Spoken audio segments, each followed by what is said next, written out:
Hello dear friends, welcome to my channel. আজিৰ এই ভিডিঅ'টোত আলোচনা কৰিম যে ক্লাস 12 ম্যাথ সাবজেক্টটো কেনেকৈ পঢ়িলে পাস কৰিব পাৰি। এইচএস ফাইনাল এক্সাম 2025 যে এইবাৰ এইচএস ফাইনাল এক্সাম 2025ত মানে ম্যাথ সাবজেক্টটো তোমালোকে মানে কেনেকৈ মানে পাস কৰিবা, এটলিষ্ট মানে 5 মাৰ্ক কেনেকৈ তুলিবা তাৰ বিষয়ে মানে আজি আলোচনা কৰা হ'ব। এইটো ভিডিও চালে তোমালোকে যদি এতিয়ালৈকে পঢ়া নাই মানে পাস কৰিব পাৰিবা এই ভিডিওটো চালে।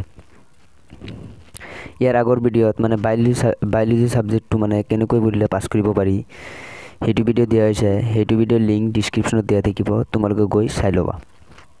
আজিৰ ভিডিওটো আৰম্ভ কৰো। যে ফাৰ্স্টত তোমালোকে মানে ম্যাথ সাবজেক্টটো ক্লাস 12ৰ ম্যাথ সাবজেক্টটো মানে পাস কৰিবলৈ হলে তোমালোকৰ মানে সিলেবাসখিনি জানি ল'ব লাগিব। ইজি টু হাৰ্ড মানে ইজিৰ পৰা মানে হাৰ্ড যাব লাগিব। কেনেকৈ পঢ়িম সেইখিনি তোমালোকে জানিব লাগিব আৰু এক্সাম ৰিলেটেড কিছুমান কথা তোমালোকে জানিব লাগিব। এইখিনি স্টেপ মানে তোমালোকে ফলো কৰিব লাগিব। তোমালোকে জানা ক্লাস 12ৰ ম্যাথ সাবজেক্টটো মানে অলপ মানে টান হয়। ইয়াত মানে টোটাল চেপ্টাৰ আছে 13টা। ইয়াৰে তোমালোকৰ ইউনিট আছে মানে 6টা ইউনিট আছে। First unit 1 relation and function. এই ইউনিটটোত তোমালোকৰ 8 মাৰ্ক আছে, 8 মাৰ্ক আছে আৰু ইয়াত তোমালোকৰ দুটা চেপ্টাৰ আছে। তোমালোকৰ ইউনিট 2 এলজেব্রা ইয়াত 14 মার্কস আছে, ইয়াতো দুটা মানে ইউনিট আছে। ইউনিট 3 ক্যালকুলাস ইয়াত তোমালোকৰ 5টা চেপ্টাৰ আছে, 44 মাৰ্কস আছে। তাৰপিছত ইউনিট 4 এটা আছে ভেক্টৰস এন্ড 3 ডাইমেনশনাল জ্যামিতি 20 মাৰ্কস আছে। এটো তোমালোকৰ 20 মাৰ্কস আছে। ইউনিট 5ত আছে লিনিয়াৰ প্ৰোগ্ৰামিং, ইয়াত তোমালোকৰ 6 মাৰ্ক আছে। ইউনিট 6 প্ৰবাবিলিটি ইয়াত তোমালোকৰ 8 মাৰ্কস আছে, টোটাল 100 মাৰ্কস। 6টা ইউনিট আছে, টোটাল তোমালোকৰ 100 মাৰ্কস। এতিয়া তোমালোকে এই মানে কেনেকৈ পঢ়িবা, পাস কৰাৰ কাৰণে মানে কেনেকৈ পঢ়িবা কৈ আছো। ফাৰ্স্টত তোমালোকৰ যেটি ইউনিট 2 এলজেব্ৰা আছে এটো তোমালোকে ফাৰ্স্ট মানে পঢ়িবা। ইয়াত তোমালোকৰ মানে ক্লাস 12ৰ ম্যাথ সাবজেক্টটো কোন কেটা চেপ্টাৰ পঢ়িব, ইয়াত চেপ্টাৰ তোমালোকৰ 3 আৰু 4 যেটো তোমালোকৰ ম্যাট্ৰিক্সেস এন্ড ডিটাৰমিনেন্টস মৌলিক নিৰ্ণায়ক দুটা চেপ্টাৰ আছে 3 and 4। এই দুটা চেপ্টাৰ তোমালোকে পঢ়িব এলজেব্ৰাত। ইয়াত ফাৰ্স্টৰ চেপ্টাৰটো 6 মাৰ্ক, সেকেন্ডটো 8 মাৰ্কস, অৰ্থাৎ চেপ্টাৰ 3 to 6 মাৰ্ক আৰু 4 টোৰ পৰা 8 মাৰ্ক যাব, টোটাল 14 মাৰ্কস। এই দুটা চেপ্টাৰ তোমালোকে পঢ়িবা। এই দুটা চেপ্টাৰ মানে তোমালোকে মানে ক্যালকুলেশন মানে ভালকৈ কৰিব লাগিব। এই দুটা চেপ্টাৰ মানে সহজ।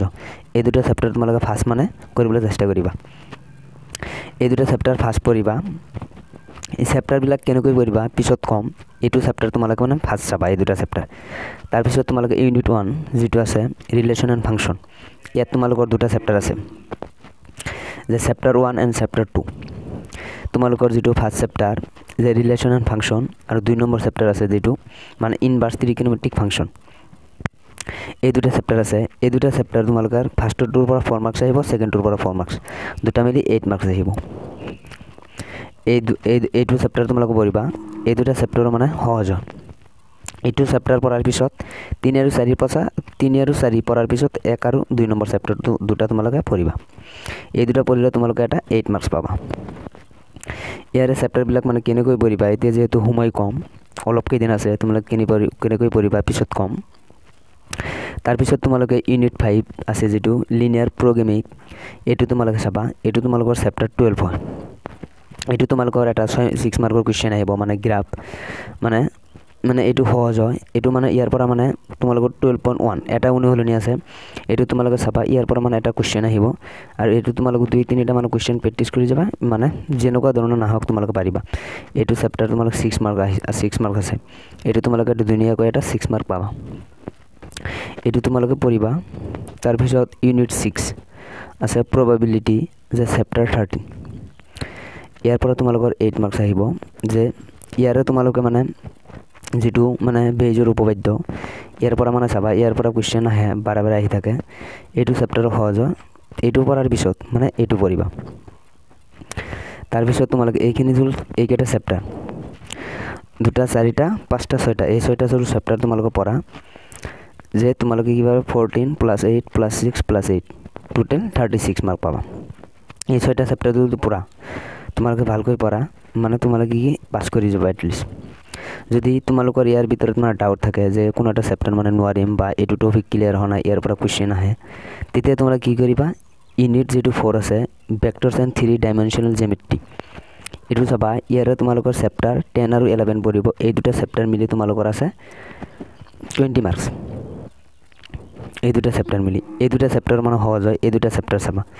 যেতিয়া তোমালোকে মানে এই 8টা চেপ্টাৰ, টোটেল 8টা চেপ্টাৰ চাবা, মানে ইয়াৰে ভিতৰত কিছুমান কুৱেশ্যন নোৱাৰিলেও তোমালোকে কি কৰিবা, এই 8টা চেপ্টাৰ টোটেল মিলি 56 মাৰ্ক আছে। ইয়াৰে তোমালোকে এটা যদি যেনেকৈ পঢ়ায় এইকেইটা চেপ্টাৰগুলো তোমালোকে কভাৰ কৰা, এটা 40 মাৰ্কছ পাবাই, এটলিষ্ট 40 মাৰ্কছ পাবাই।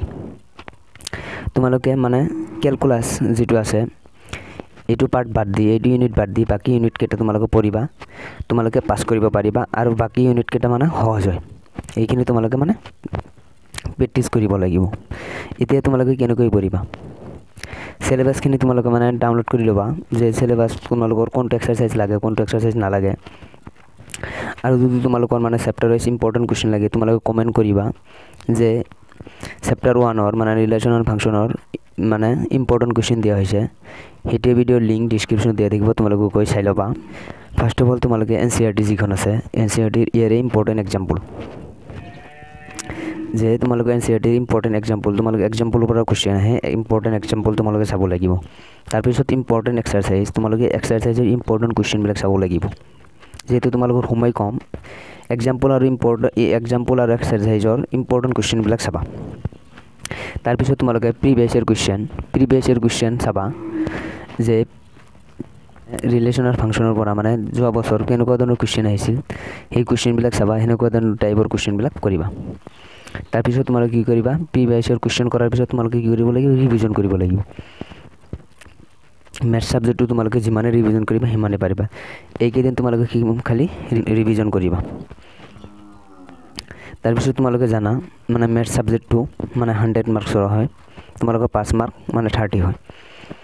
বাকীকেইটা ছাবজেক্ট মানে 70 মাৰ্কৰ হয় ছায়েন্সৰ, কিন্তু মেথছ ছাবজেক্টটো 100 মাৰ্কৰ হয়। Thank you all of U.